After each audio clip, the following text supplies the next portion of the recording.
आपके चुनाव में जो वादे किए थे एक भी वादा पूरा नहीं किया है। लाडली बहनों को भी 21 रुपए नहीं दिए, आपने धोखाधड़ी की, ऐसा उनका कहना है। यावेळेस मी ते म्हणतात मराठी मी परत हिंदीत येतो। यावेळेस आम्ही महायुतीच्या सरकारला भरभक्कम पाठिंबा आणि यश महाराष्ट्रातल्या जनतेने दिल्यानंतर सगळ्यांचं या अर्थसंकल्पाकडे लक्ष होतं आणि आम्ही अर्थसंकल्प देत असताना हा संतुलित आर्थिक शिस्त लावण्याचा अर्थसंकल्प हा आम्ही दिलेला आहे। 7,20,00,000 कोटी रुपयाचा अर्थसंकल्प। माझ्या माहितीप्रमाणे उत्तर प्रदेशचा पॉप्युलेशनचा विचार करता त्यांचा अर्थसंकल्प काहीतरी 8 लाखाच्या पुढे असतो, परंतु एकंदरीत पॉप्युलेशनचा विचार करता सगळ्यात मोठा अर्थसंकल्प हा महाराष्ट्राचा आम्ही त्या ठिकाणी दिलेला आहे। आम्ही मागच्या वेळेस जो अर्थसंकल्प दिलेला होता त्यावेळेस आमच्यावर टीका झाली। आम्ही ज्या काही चांगल्या लाडक्या बहिणीच्या करता योजना दिल्या त्या योजनांना पुढे चालवता येणार नाही, हे राज्याला कर्जबाजारी करणार, हे राज्याची आर्थिक शिस्त मोडणार, हे भांडवली गुंतवणूक करू शकणार नाही आणि राज्य अतिशय आर्थिक विवंचनेमध्ये जाणार, असं कुठंही घडलेलं नाही। उलट यावेळेसचा अर्थसंकल्प देत असताना आम्ही रस्ते असेल, त्याच्यामध्ये मेट्रो असेल, रेल्वे असेल, विमानतळ असतील, बंदरं असतील, या सगळ्या गोष्टीला आम्ही महत्त्व दिलं आणि तुम्ही बघितलं तर सर्व घटकाला सामावून घेऊन आम्ही हा अर्थसंकल्प देण्याचा प्रयत्न केला आहे।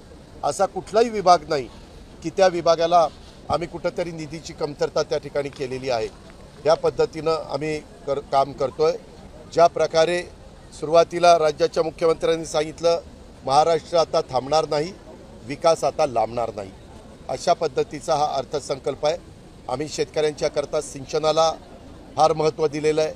जे पाणी ज्या भागात जाऊ शकत नव्हतं ते पाणी त्या भागामध्ये मोठ्या मोठ्या योजना करून त्या बाबतीमध्ये नेण्याचा आमचा निर्णय झालेला आहे, तो आम्ही जाहीर केलेला आहे। नदी जोड कार्यक्रमाच्या संदर्भामध्ये आम्ही त्याच्यामध्ये लक्ष दिलेलं आहे।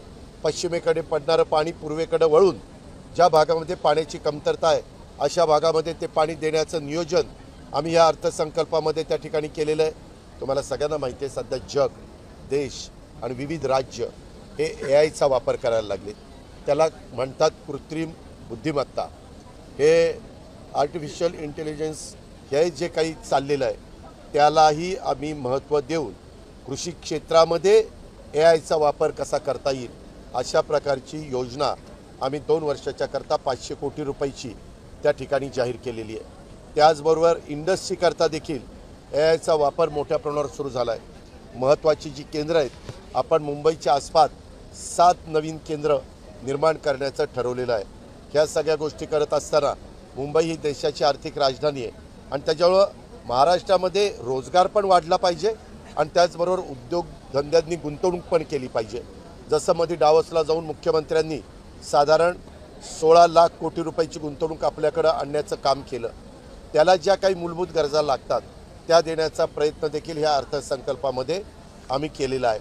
सर्वसामान्य माणसांना घरं हा मोठा कार्यक्रम आम्ही त्याच्यामध्ये घेतलेला आहे। ग्रामीण भागामध्ये आम्ही 20 लाख घरं आणि शहरी भागातल्या लोकांच्या करता 5 लाख घरं अशी 25 लाख घरं आणि त्याच्यामध्ये ग्रामीण आणि शहरी भागाच्या करता 23,100 कोटी रुपयाची तरतूद ही ह्या अर्थसंकल्पामध्ये केलेली आहे। आम्हाला साधारण उद्याच्या आणि हा अर्थसंकल्प सादर करत असताना मुख्यमंत्री देवेंद्रजी, एकनाथराव उपमुख्यमंत्रीजी, मी आणि आमच्या सगळ्या मंत्रिमंडळांनी ठरवलेलं होतं की उद्याची 5 वर्ष आमच्या हातामध्ये आहे आणि त्याच्यामुळं जो काही रोडमॅप तयार करायचा आहे तो 5 वर्षाच्या करता करायचा आहे आणि अतिशय स्थिरता ह्या सरकारला आहे। म्हणजे स्टॅबिलिटी ज्याला म्हणतात ती अतिशय 238 आमदार हे काही कमी आमदार नाहीत, फक्त समोर 50 आमदार आहेत, ठीक आहे ते त्यांचं काम करतील, परंतु हे सगळ्या गोष्टी करत असताना कुठेही आम्ही कुठल्या योजनांना कात्री लावली नाही। आम्ही सगळ्या पूर्वीच्या योजना चालू ठेवत अधिकचा विकास कामाला, इन्फ्रास्ट्रक्चरला निधी देण्याचं काम हे केलेलं आहे। हे या अर्थसंकल्पामध्ये आपल्याला सगळ्यांना जाणवेल। उद्योग असेल, पायाभूत सुविधा असेल, कृषी आणि संलग्न क्षेत्र असेल आणि सामाजिक आणि इतर क्षेत्र, मग पर्यटन असेल, क्रीडा असेल, सांस्कृतिक क्षेत्र असेल, या सगळ्या कामामध्ये आपण मदत केलेली आहे। मला तुम्हाला दुसरं एक या निमित्तानं सांगायचं आहे की एकंदरीतच अर्थसंकल्प ज्यावेळेस सादर करत असतात त्यावेळेस केंद्र सरकारने काही शिस्त लावलेली आहे. त्याच्यामध्ये एकूण तुमचं स्थूल उत्पन्न किती आहे? आपलं स्थूल उत्पन्न 49,39,355 कोटी रुपये. एकूण कर्ज राज्याच्या स्थूल उत्पन्नाच्या 25% आतमध्ये असायला पाहिजे. आपण ते कर्ज 18.87% ठेवलेलं आहे, म्हणजे ते 20%च्या देखील आत आहे. आज देशामध्ये फक्त 2च राज्य 20%च्या आत त्यांच्या स्थूल उत्पन्नाच्या कर्जाच्या बाबतीमध्ये आहेत. ते म्हणजे गुजरात आणि दुसरं म्हणजे महाराष्ट्र. आपण एकंदरीत 2025-26 मध्ये 1,35,783 कोटी रुपये इतकं कर्ज उभारणीचं अपेक्षित आहे. ती रक्कम स्थूल उत्पन्नाच्या 3%च्या आतमध्ये असली पाहिजे. तुम्ही पण ऐकलं असेल, विरोधक म्हणत होते आता हे 3%च्या पुढे गेले. आम्ही ती 2.75% ठेवलेली आहे, म्हणजे 7,20,000 रुपयाचा अर्थसंकल्प सादर करत असताना जे काही केंद्र सरकारने ठरवून दिलेले वित्तीय निर्देशांक आहे, त्या कुठल्याही निर्देशांकाला आम्ही त्याच्या बाहेर गेलेलो नाही. त्या वार्षिक कर्ज उभारणीच्या बाबतीमध्ये असेल किंवा स्थूल उत्पन्न कर्जाच्या पेक्षा जास्त तुमचं 25%च्या आतमध्ये राहिलं पाहिजे, हेही आम्ही त्या ठिकाणी केलेलं आहे. अशा प्रकारचा आमचा हा अर्थसंकल्प आम्ही सादर केलेला आहे. आणि निश्चितपणे मला विश्वास आहे, ज्यांना अर्थकारण माहिती आहे ते सगळे जण ह्या अर्थसंकल्पाचं कौतुकच करतील. उगीचच फापट पसारा आम्ही वाढवलेला नाही आहे. जे आपल्या आर्थिक शिस्तीला पटेल, जमेल, झेपेल अशा पद्धतीचा संतुलित अर्थसंकल्प आम्ही राज्याच्या जनतेला दिलेला आहे.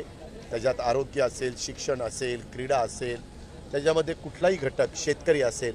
मला तुम्हाला दुसरी गोष्ट सांगायची, यावेळेसच्या अर्थसंकल्पामध्ये एक वैशिष्ट्य आहे की 7,20,00,000 कोटीचा अर्थसंकल्प देत असताना DPCचा निधी आम्ही 2,000 कोटीनं गेल्या वर्षीपेक्षा वाढवला. जिल्हा वार्षिक योजनेचा आम्ही सामाजिक न्याय विभागाचा निधी हा 42% गेल्या वर्षीच्या तुलनेत वाढवला. आम्ही आमच्या आदिवासी विकास विभागाचा निधी हा 40% गेल्या वर्षीच्या पेक्षा वाढवला. म्हणजे हा समाजातला जो घटक आहे, ह्याही घटकाला कुठंही आम्ही कमी निधी देण्याचं काम केलेलं नाही. मग अल्पसंख्याक घटक असेल, मग OBC घटक असेल, सर्वसाधारण असेल, साधारण गरीब वर्गाला डोळ्यासमोर ठेवून हा अर्थसंकल्प सादर करण्याचा प्रयत्न हा राज्य सरकारने त्या ठिकाणी केलेला आहे. आणि मला एक गोष्ट तुम्हाला सांगायची आहे, कृषी क्षेत्रात गेल्या वर्षी निराशाजनक कामगिरी होती. आपला विकास दर 3.3% होता. मात्र यंदा 24-25च्या कृषी क्षेत्राचा विकास दर हा महाराष्ट्राचा 8.7% सुधारलेला आहे. आणि त्याच्यामुळं आम्ही शेती उत्पादनात देखील मूल्यवर्धन, सिंचन सुविधा, विजेची गरज भागवण्याच्या करता सौर ऊर्जा, आम्ही तर उद्याच्या 5 वर्षाच्या करता सौर ऊर्जाचं असं नियोजन केलेलं आहे. हे मग मागाशी मी घराचं सांगितलं, ग्रामीण भागातल्या 20 लाख घरांना आम्ही सौर ऊर्जा पॅनलवर बसवणार आहे. आणि त्याच्यातून त्यांना लागणारी जी वीज आहे, त्यांची जी महिन्याची गरज आहे, ती सगळी आम्ही सौर ऊर्जातनं भागवणार आहे. त्या पॅनलमधनं भागवणार आहे.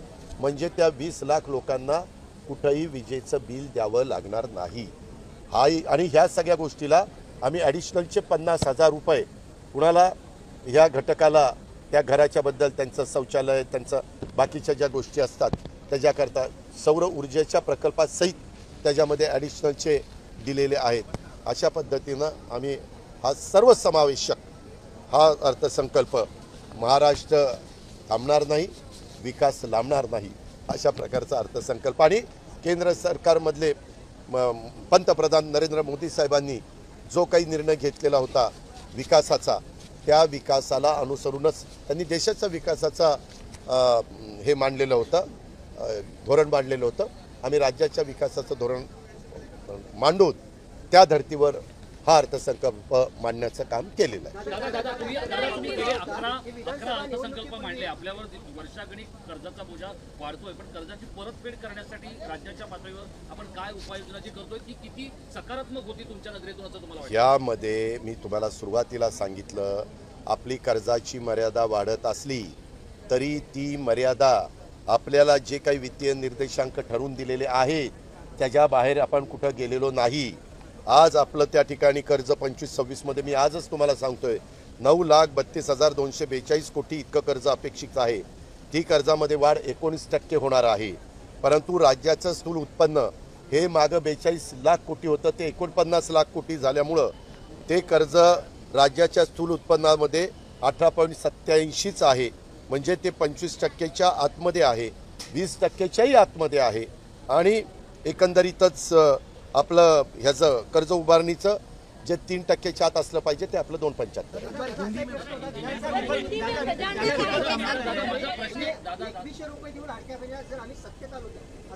हो. मग आम्ही सत्तेत आलोय ना. आम्ही देण्याच्या संदर्भात नाही म्हणलेलोच नाही. लगेच देऊ म्हणलेलं नव्हतं. माझं एक उदाहरण दाखवा जाहीरनामा. मला एकच मिनिट, मला वाद घालू नका. मला जाहीरनामा दाखवा. आम्ही सांगितलेलं होतं पुढं सरकार आमचं आल्यानंतर आम्ही ह्याच्यामध्ये त्या ठिकाणी वाढ करू. आत्ता आमचं सरकार आलेलं आहे. पहिल्यांदा आम्हाला आर्थिक शिस्त लावायची होती. ती आर्थिक शिस्त लावण्याचं काम आणि वित्तीय निर्देशांक जे ठरवून दिलेले आहेत त्याच्यामध्ये यत्किंचितही बाजूला न जाण्याचं काम आम्ही केलेलं आहे. ज्या योजना आम्ही दिलेल्या होत्या वीज माफीची आणि आमच्या लाडक्या बहिणीची, त्या योजनांना पण भरीव अशा प्रकारची तरतूद आम्ही अर्थसंकल्पामध्ये केलेली आहे. आता विरोधक तर आधी म्हणत होते हे सत्तेवर आल्यानंतर पुन्हा या योजना बंद करतील. तुम्हाला आठवत आहे मागं सुशीलकुमार शिंदे मुख्यमंत्री असताना त्यांनी वीज माफीचा निर्णय घेतला आणि नंतर जे मुख्यमंत्री झाले महाविकास आघाडीमध्ये त्यांनी ती योजना बंद केली. त्यांनी सांगितलं की सरकार निवडून येण्याच्या करता हा जाहीरनामा नाही चुनाव इलेक्शनच्या मध्ये जो काही त्यांनी जाहीरनामा सादर केलेला होता त्याच्यातलं ते एक हे होतं. उलट आम्ही ह्या सगळ्या योजना ठेवून पायाभूत सुविधाला मी किती पैसे तुम्ही ऐकत होता का नव्हता? प्रत्येक गोष्टीला आणि त्याच्यात महापुरुषांची पण स्मारकाच्या बद्दल फार महत्त्वाचा निर्णय आम्ही ह्या अर्थसंकल्पामध्ये घेतलेला. आर्थिक शिस्तीबद्दल बोलताय. आर्थिक बेशिस्त नावाचा जो काही प्रकार या सगळ्या याच्यात दिसतोय तुम्हाला, तो नेमका कुठे दिसला? वाटेल त्याला वाटेल तसा निधी देणं की नाही, एक मिनिट. या संदर्भामध्ये विकास कामाला निधी देण्याचं काम आम्ही त्या बाबतीमध्ये केलेलं आहे. तुम्ही बघितलं नीट जर तर अर्थसंकल्पाचं पुस्तक वाचलं, अर्थसंकल्प वाचला तर तुम्हालाही ते लक्षात येईल की हे सगळं उद्याची 25 वर्ष डोळ्यासमोर ठेवून, आत्ता आम्ही उद्याची 5 वर्षच डोळ्यासमोर ठेवून त्याचं सगळं नियोजन केलेलं आहे. केंद्र सरकारचा राज्यांना मिळणारा मोठ्या प्रमाणावरचा निधी हा विविध योजनांचा आपण राज्यामध्ये आणण्याचं काम करतोय. आम्ही त्याच्यामध्ये 1.25 लाख कोटी रुपये केंद्र सरकारने 50 वर्षानंतर परतफेड करायची बिनव्याजी आहे.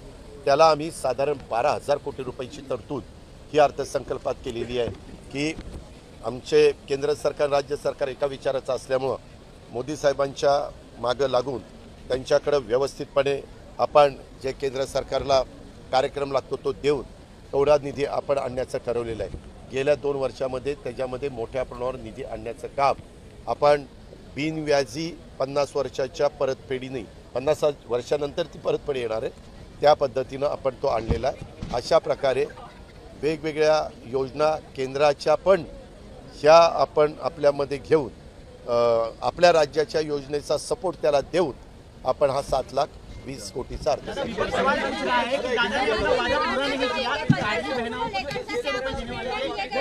एक मिनट, किसने बताया? हाँ सुनो, मेरा एक भी स्टेटमेंट निकालो, एक भी स्टेटमेंट कि मैंने ये वादा किया था. एक भी स्टेटमेंट मुझे दिखा दो. मैंने असेंबली इलेक्शन में अलग जगह जाके बहुत सारे पब्लिक रैलियाँ ली थी. मैंने वहाँ मेरे कैंडिडेट के प्रचार के लिए मैं खुद गया था, लेकिन कभी भी मैंने ये नहीं कहा. लेकिन महायुति सरकार ने महायुति वालों ने जो जाहिरनामा दिया था उसमें ये था, ये सही है. उसके बारे में हम सोचकर आगे जा रहे हैं. हमने कभी डिनाई नहीं किया है. हमारी पोजीशन फाइनेंशियली सुधारने के बाद हम वो भी करेंगे.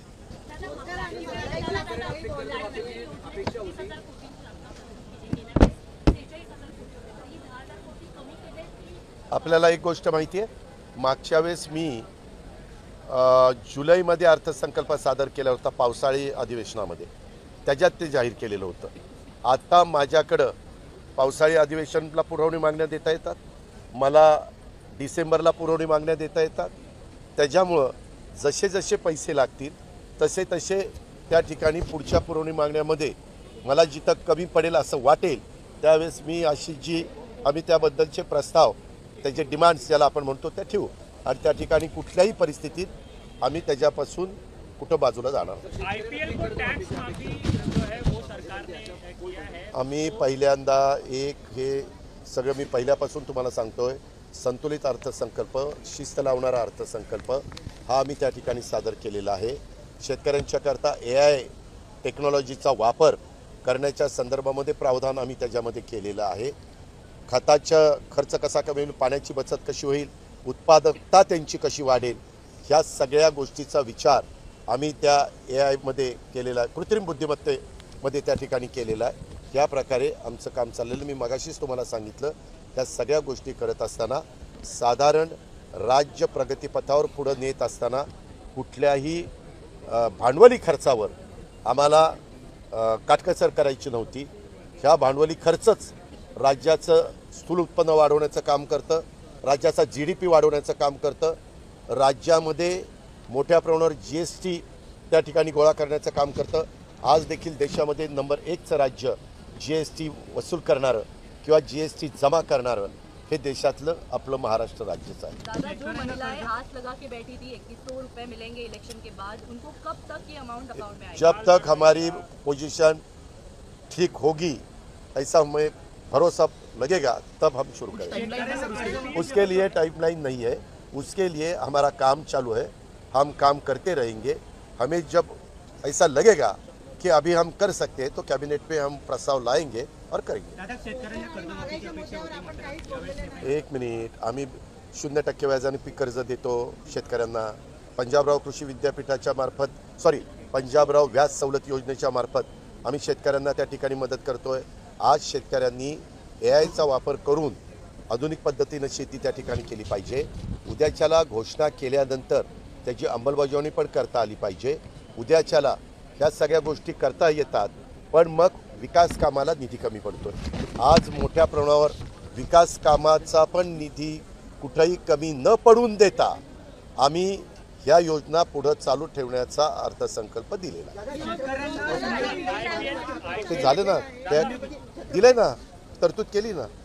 शेतकऱ्यांना शून्य बिलाचे तुम्ही सांगितलं होतं, मग केली. निवडणुकीच्या काळात शून्य बिल आलं, मात्र आता जे बिल येत आहे त्यामध्ये आत्ता कुठं बिल आलं?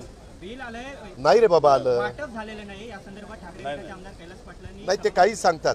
त्यांना काही आता कुठला मुद्दा मिळालेला नाही ना म्हणून काही सांगतात. मला बिल दाखव. 3, 5 ऐक ना बाबा, 3, 5, 7.5 ह्याचं वीज बिल माफ झालेलं आहे. माफ नाही, राज्य सरकार स्वतःच्या तिजोरीतनं शेतकऱ्यांचे जवळपास 17 ते 17.5 हजार कोटी रुपये हे महावितरणला भरत असते. अहो, मागेच सांगितलेलं आहे की हो, राज्याच्या मुख्यमंत्र्यांनी त्यावेळेस ऊर्जा खातं त्यांच्याकडेच होतं, आजही त्यांच्याकडे. त्यांनी स्वतः सांगितलेलं होतं मागचं बिल मागणार नाही, पुढचं बिल द्यायचं नाही, अशी स्वतः घोषणा केलेली होती. दादा, छत्रपती संभाजी महाराज स्मारकाची आपण घोषणा केली. 10 वर्षापूर्वी असं शिवाजी महाराजांच्या स्मारकाची घोषणा केली. ते आता कुठं काम आहे? हो का, ऐका हे स्मारक कधीपर्यंत ऐका. येईल का स्मारक? आपण करताना चांगल्या भावनेने हे सगळे आपले युगपुरुष आहेत, आदर्श आहेत, त्याच्यात कुणाचंही दुमत नाही. पण जिथं शिवाजी महाराजांचं स्मारक करणार होते अरबी समुद्रात, त्यामध्ये जो काही बाकीच्या गोष्टी असतात तिथं सुप्रीम कोर्टामध्ये काही ती मॅटर आहे. आज तिथं काही वेगळे समस्या निर्माण झालेल्या आहेत की तिथला खडक, कारण एवढं मोठं स्मारक करत असताना तिथं मागे एकदा आपण अनुभव घेतलेला आहे. मालवणला काय झालेलं आहे आपण त्या ठिकाणी बघितलेलं आहे. आता छत्रपती संभाजी महाराजांचं वडू आणि तुळापूर शिरूर तालुक्यात इथं समाधीचं आणि स्मारकाचं काम चाललेलं आहे 350 कोटी रुपयाचं. आत्ता पत्रकारांनी एक गाडी घ्या आणि तिथं जाऊन बघा, काम जोरात चाललेलं आहे.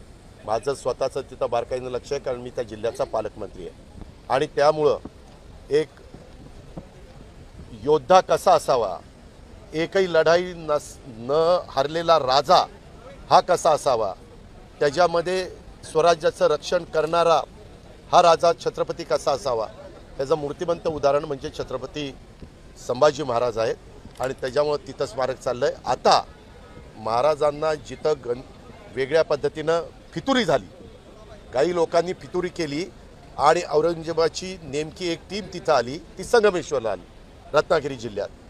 तिथं जिथं त्यांचं वास्तव्य होतं आहे तो परिसर आपण ताब्यामध्ये घेऊन तिथल्या लोकांना विश्वासात घेऊन तिथं अतिशय छत्रपती संभाजी महाराजांच्या नावाला साजेचं स्मारक हे राज्य सरकारने करायचा निर्णय या अर्थसंकल्पामध्ये केला.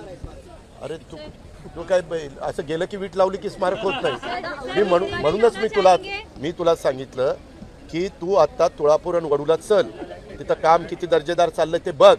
ते हेरिटेज दगडी काम आहे, नेवास्यामधनं दगड आणला जातोय, इतकं अप्रतिम काम चाललेलं आहे. ऐक जरा, आता इथं आपल्याला खडकचा प्रश्न नाही आहे, समुद्रामध्ये जो काही भाग आहे इथं जे स्मारक करायचं आहे ते जमिनीवर करायचं आहे. आता जर तिथं पाया लवकर लागत नसेल तर पायलिंग घेता येतं. असे वेगवेगळी टेक्नॉलॉजी बांधकामामध्ये आहे, त्याच्यामुळं ह्या स्मारकाला विलंब लागणार नाही. ते स्मारक अतिशय देखणं सगळ्यांना एक अभिमान वाटेल असं, आणि ज्यांना म्हणजे आता छावा चित्रपटामुळं महाराज कसे होते ते देशाला कळून चुकलेलं आहे आणि त्याच्यामुळे अनेक जण तिथं आता जायला लागलेले आहेत आणि त्याच्यामध्ये आम्ही खूप चांगल्या पद्धतीचं स्मारक तुम्हालाही त्यावेळेस बघितल्यानंतर अभिमान वाटेल आणि आनंद वाटेल असं स्मारक. महाराष्ट्रातून बाहेर दादा औरंगजेबाची कबर एक अगं आमच्या तिथे बोलतायत ना काय लाडक्या बहिणी फारच जोरात यायला लागल्या. हा ऐका ना, त्यामध्ये आता जॅकेट कुठलं घालायचं, मागच्या वेळेस तसंच होतं, पुन्हा तेच घातलं तर काही न वाटायचं यायला ह्याला दुसरी जॅकेट आहेत का नाही. म्हणून आता तुम्ही आता आठवण करून दिली म्हणून मी ज्यावेळेस रिप्लाय देणार आहे, आता उद्या आणि परवा अर्थसंकल्पावर चर्चा आहे, रिप्लाय देताना वरच्या सभागृहात आमचे आशिष जयस्वालजी देणार आहेत, खालच्या सभागृहामध्ये मी देणार आहे, त्यावेळेस तशा कलरचं जॅकेट घालून येईल. दादा, कांग्रेस के नेता विजय वडेट्टीवार का ये बयान आया है, औरंगजेब की कब्र जो है महायुति की ही सरकार है तो वो लोग निकाल कर क्यों नहीं फेंक देते हैं, आप लोगों को किसने रोका है? अरे हे नेहमी त्यांना काय झालं, आता विकासाच्या बाबतीमध्ये काही बोलता येत नाही, त्याच्यामुळे काही पण आता बोलायला लागलेले आहेत. अर्थसंकल्पावर काही बोलण्यासारखं आहे का? आता कुणाचं कबर कुणाचं काय त्याच्या संदर्भामध्ये राज्य सरकारचे मुख्यमंत्री राज्याचे त्यांनी स्वतःच सांगितलेलं आहे, गड किल्ल्याच्या संदर्भामध्ये त्या काळामध्ये जसे गड किल्लेमध्ये एकंदरीत परिस्थिती होती तशा प्रकारची परिस्थिती ही ठेवली जाईल असं स्वतः राज्याच्या मुख्यमंत्र्यांनी सांगितलेलं. कौन सी नहीं एक मिनिट, सुनो, वो इंडस्ट्री अभी नहीं गई. अभी हमारे एकनाथराव शिंदे साहब ने भी वहाँ इंटरव्यू में वो बताया कि ये पहले गई है. ये महायुति सरकार आने के बाद, उसका गवर्नमेंट आने के बाद एक भी इंडस्ट्री बाहर नहीं गई. आपको मैं बताना चाहता हूँ कि किर्लोस्कर टोयोटा ये जो बंगलुरु में इंडस्ट्री है उसकी एक ब्रांच अपने संभाजी नगर में उन्होंने लैंड ली है और वहाँ टोयोटा का प्रोजेक्ट, टोयोटा किर्लोस्कर उनका कोलैबोरेशन है, उसका काम जोरों से चालू है. इस दफ़ा इंडस्ट्री के बारे में हमने बहुत सोचकर अलग अलग एरिया में ये वहाँ का प्रावधान किया है. उसके लैंड लेने के लिए भी हमने उसमें नियत में दिया है.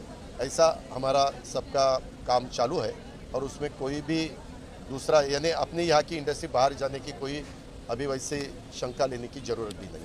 मुख्यमंत्री ने एमओयू का आज तक हमारे एकनाथराव शिंदे साहब जब चीफ मिनिस्टर थे तब दावोस में गए थे, तब जो एमओयू किया, और अभी दावोस में देवेंद्र फडणवीस साहब और उदय सामंत जी गए थे. तो मेरे मालूमात के हिसाब से 16 लाख करोड़ रुपया की इन्वेस्टमेंट अपने महाराष्ट्र में आ रही है और तब की 8,50,000 करोड़ की एकनाथराव शिंदे जी के ज़माने की थी, उनके चीफ मिनिस्टर में वो जब दावोस गए थे तब की है. और उसमें 80% हमने वो भी बहुत से लोग बोलते हैं कि खाली एमओयू करते हैं, बाद में इन्वेस्टमेंट नहीं आती। अभी 80 to 85% तक इन्वेस्टमेंट अपने यहाँ आ रही है। उनके लिए बाकी का प्रावधान हम कर रहे हैं।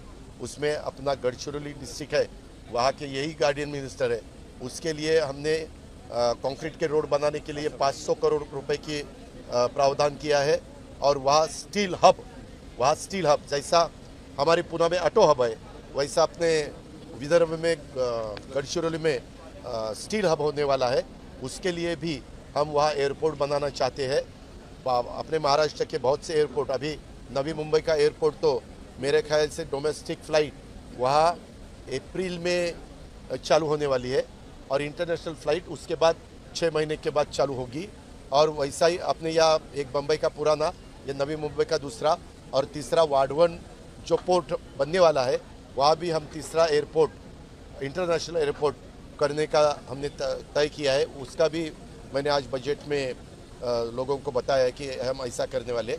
ऐसे सब ये 3 एयरपोर्ट यहाँ के, लेकिन अकोला एयरपोर्ट हो या हमारे अमरावती का एयरपोर्ट हो या हमारा शिरडी का एयरपोर्ट हो या हमारा नागपुर का एयरपोर्ट हो या हमारा संभाजीनगर का एयरपोर्ट हो या पुणे में अभी का एयरपोर्ट ये मिलिट्री का है, तो हम अपना एयरपोर्ट जैसा नवी मुंबई में बनवाया वैसा पुणे में और एक एयरपोर्ट डबल एयर स्ट्रिप वाला, एक लैंडिंग के लिए एक टेक ऑफ के लिए, ऐसा बनाने का तय किया है। और उसका भी लैंड एक्विजिशन का काम हम ही शुरू कर रहे हैं। मैंने बताया ना 80